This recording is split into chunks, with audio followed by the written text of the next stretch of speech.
Talk about that sequence in Game 4 where LeBron and Draymond interacted. What was your take on what went down there, and what were you seeing on the court? I mean, I got tangled up. I didn't even get to see the whole play. I saw them barking at each other, but it's nothing that's. I mean, guys talk trash in this league all the time. I'm just kind of shocked some guys take it so personal. It's like, I mean, it's a man's league, and I've heard a lot of bad things on that court, but at the end of the day, it stays on the court. We're all competitive people.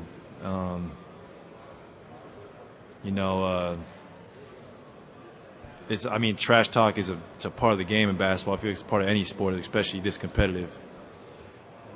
LeBron spoke about that directly after the game. Do you think he overreacted? I don't know. I don't know how the man feels, but obviously people have feelings, and people's feelings get hurt even if they're called a bad word. I guess his feelings just got hurt. I mean, we've all been called plenty of bad words on the basketball court before. Some guys just react to it differently.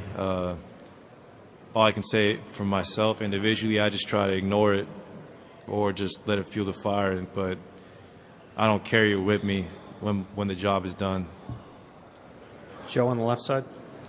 Joe Varden, Cleveland.com. Klay, it's hard, obviously, to know exactly what was going through LeBron's mind, but given the situation and having him knowing what Draymond's situation was, you think there's any possibility that LeBron knew what he was doing and making sure he was mixing it up with Draymond? I mean, maybe. I guess that's. I mean, I don't know. I mean, if you're trying to get any advantage you can get, maybe, but I can't speak for the man. I don't know how he thinks or what his motive was, but from my point of view, it just looked like two competitors who wanted to win very badly, getting tangled up. I mean, I've seen it thousands of times in this league. Obviously, with the stakes that are we're playing for, everything's going to be a little more in the spotlight. But I don't think he was.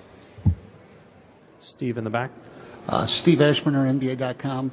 Klay, given how hot Draymond sort of runs, how he plays, you aware of any of you guys having any talks with him to sort of remind him of where he stood in this point system? And the second part is it a little bit like starting a game with 4 or 5 fouls in his case, because he knows that the first one's going to be a problem? Yeah, I mean, we mentioned it, but I don't think he did anything purposely to put himself in that position. From what I saw out there, it just looked incidental, but whatever he did in Game 4 was not on purpose. So he was not trying to. Draymond's a very intelligent player. He was by no means trying to get thrown out. So we're going to make up for it, though, and it is what it is at this point, and we're just going to go out there and next man up approach. Mark, back right. Mark Spears, ESPN's The Undefeated. Klay, let's talk about growing up, playground. What's the rules of trash talking, and do you consider it, once you walk off the floor, it's done and over with? Yeah, I mean, there's some unwritten rules. You don't really talk about anybody's family or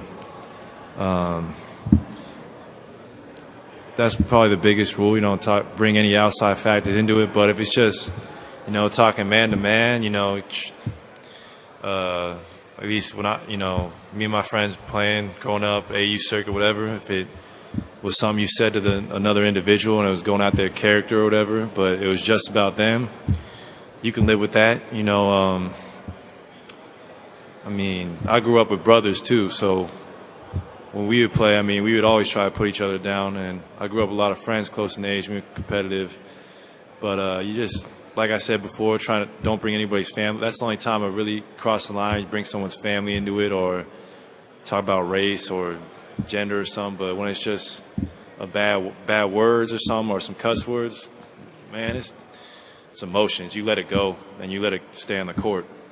Would it be safe to say that in the NBA, trash talking is commonplace. Yeah, I feel like in every pro sport it's commonplace, whether it's the NBA, MLB, NFL. Guys are competitive, man. They're trying to win, and a lot of these guys grew up trash talking. Some of the best players in the history of the game were trash talkers, so it's very common in the NBA. Rusty in the front. Klay, Coach Kerr mentioned that you guys didn't find out until late in practice that Draymond was going to be suspended. How tough does that make it to prep for Game 5 when you don't know exactly what kind of lineup you're going to have? Definitely doesn't make it easier, but we'll still have shoot around tomorrow. We'll all mentally prepare tonight what we got to do to make up for Draymond's absence, but we'll just learn on the fly. I mean, I'm proud of this team because we've been so great all year making adjustments, and this is just obviously a big adjustment we got to make. But it's another challenge for us, and we're going to embrace it, and we're going to accomplish it. Any other questions? Thanks, Klay. Yep.